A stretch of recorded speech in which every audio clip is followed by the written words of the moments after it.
সত্যটাই বলি, স্বর্ণের দোকানে গেলে আপনি যদি হাত পাতেন, ভিখারি মনে করে আপনাকে পয়সা দিবে, কয়েন দিবে, রাইট?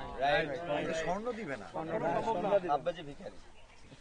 আর স্বর্ণটা কে কিনে জানেন? কখন চায়?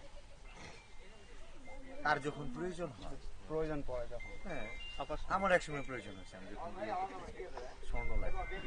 বিয়ে করছেন? আপনারও কিন্তু কারো কারো কাছে যে যে প্রফেশনে আছে সেটা স্বর্ণ, বিশ্বাস হয় না? একজন ক্রিকেটার, সে হয়তো লোকাল মাঠে খেলাধুলা করে, সে যদি জাতীয় টিমের একটা প্লেয়ারের সাথে দেখা হয় বা দেখা করার সুযোগ, সে স্বর্ণ বিক্রি করে দেখা করবে না?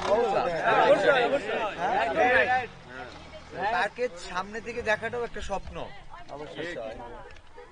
আমি একজন ক্রিকেটার, বর্তমান সময়ে যারা ক্রিকেটে ভালো, জাতীয় টিমে বা আন্তর্জাতিক